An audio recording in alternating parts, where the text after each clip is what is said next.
Welcome back. Okay, today we are digging into what is honestly a massive, almost completely invisible rewiring of the entire global financial system.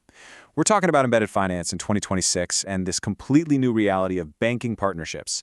I mean, if you've been watching this space at all, you know the lines between tech companies, retailers, and traditional banks have just completely blurred. But how exactly did we get here? And maybe more importantly, what is the gritty behind-the-scenes operational reality making these sleek partnerships actually work? Well, in this explainer, we're going to break the whole thing down. 82%. Just let that number sink in for a second. That is the staggering proportion of younger consumers, specifically the 18 to 24 demographic, who acquired at least one financial product from a non-traditional provider in just the past year. This isn't just a blip or a passing trend. We are looking at a massive generational migration.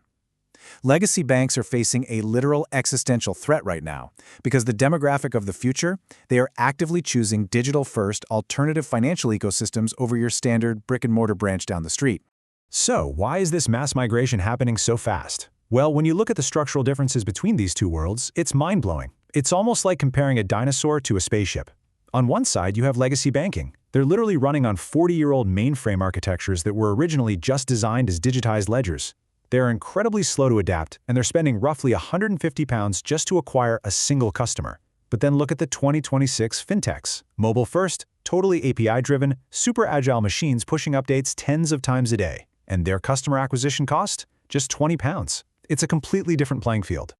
All right, here is our roadmap for today's explainer. First, we'll cover that generational banking shift.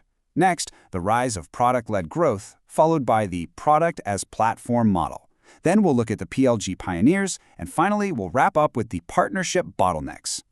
Okay, starting off with Section 1. The generational banking shift and the existential crisis of legacy systems.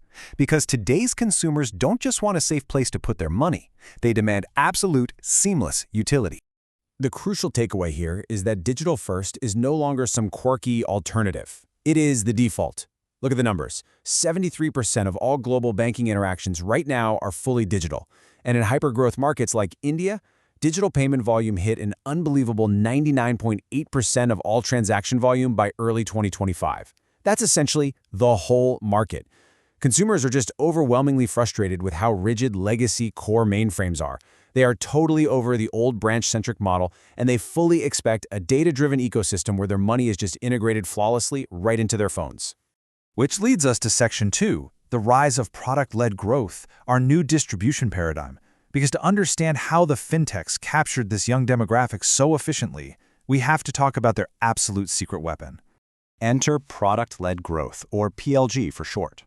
Think of PLG as a strategy where the product itself does all the heavy lifting.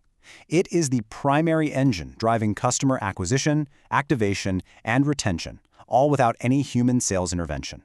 So instead of getting a phone call from a relationship manager trying to upsell you, you just download an app, experience immediate value on day one, and convert yourself. The stark contrast between these two models is exactly what's driving this massive shift. Sales-led growth is all about an outbound push. You need expensive relationship managers, clunky manual onboarding, and that leads to incredibly high acquisition costs. PLG, on the other hand, is a self-validating pull. It's built on self-service functionality, these amazing embedded viral loops, like when you get cash for referring a friend, and immediate value realization. It drops user friction down to practically zero and radically slashes overhead. Now, on to Section 3, the product as platform model, or how APIs are rewiring commerce. Because this PLG approach naturally evolved into something even more powerful. Embedded finance. You can really think of embedded finance as this brilliantly executed Trojan horse. Picture this. Step 1, a consumer is just shopping online at a normal, traditional retailer. Step 2, they hit checkout, and the platform instantly fires off an API call in the background. Step 3, an embedded fintech partner jumps in automatically, processing the risk, checking identity, and handling the payment in actual milliseconds. And finally, Step 4, a legacy bank sitting way at the back end securely settles the funds. The consumer never even leaves the retailer's app, but they just engaged a massive, complex banking stack without realizing it. Moving to Section 4, the PLG Pioneers. Let's look at Stripe, Wise, and Nubank, the household names that really perfected this strategy and created massive, self-sustaining viral scale. We've got three absolute giants here. Stripe aimed their entire PLG strategy directly at developers. They created these beautifully frictionless APIs that made integrating payments so incredibly easy, they basically became the underlying financial plumbing of the internet. Then you have Wise, formerly TransferWise. They leaned heavily into viral referral loops powered by radical transparency and rock-bottom costs. People loved it and trusted it so much they just naturally told their friends. And over in Latin America, Nubank used a flawless mobile-first user experience to entirely bypass bureaucratic legacy banks, driving massive financial inclusion with completely self-serve onboarding.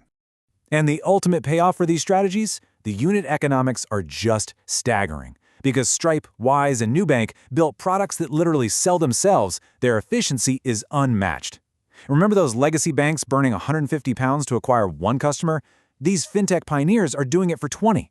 That huge savings lets them relentlessly reinvest into building even better features, which creates this incredible flywheel effect that traditional banks mathematically cannot compete with. Okay, Section 5, the partnership bottlenecks. Let's shift gears here and look at the gritty reality of 2026, because, spoiler alert, it is definitely not all smooth sailing. Actually, there's this quote from our source material that I absolutely love because it pulls the rug right out from under your typical Silicon Valley move fast and break things narrative. For a fintech product manager today, not NPS or Net Promoter Score, but audit pass rate defines success. Behind that sleek, colorful UI on your phone, the real constraint isn't user delight. It's regulatory reporting, it's risk mitigation, it's surviving grueling audits. If you don't know exactly how the balance sheet moves, you simply cannot build for fintech in 2026.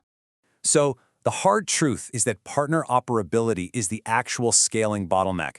Think about the daily nightmares these engineering teams deal with. They are constantly managing API contract drift, where one tiny code update breaks the connection across dozens of different partners. They have to enforce incredibly strict partner risk scoring. I mean, one fintech PM literally had this wildly successful one-click savings feature forcibly rolled back because their compliance team flagged it as a potential UDAP violation, an unfair, deceptive, or abusive act. Plus, they are obsessing over reconciliation cycle times, desperately trying to chop manual intervention from 40 hours a week down to 6, literally just to keep the lights on. And why is the pressure suddenly so intense? Because real-time payments killed the old 24-hour batch cycle. With instant networks like FedNow and UPI, that comfortable old back-end cadence where banks could casually reconcile accounts overnight, it's completely dead. Transactions are happening in milliseconds. That means any integration defect carries massive, immediate liability. If an API goes down now, it's not just a slightly annoying user experience, it triggers a formal regulatory reporting event. The stakes for these bank fintech partnerships have literally never been higher. Which brings us right to the core tension of this entire explainer. We've seen how PLG and embedded finance have made it incredibly easy for any retailer or app to offer slick financial services. But it leaves us with this highly provocative question. When every single brand becomes a bank, who actually holds the risk? Is it the retailer, the embedded fintech API in the middle, or the legacy bank sitting at the very bottom of the stack? Understanding that complex dynamic is going to be the absolute key to understanding the next decade of finance. Thank you so much for joining me today, and hey, keep exploring how these hidden systems are shaping the apps you use every single day.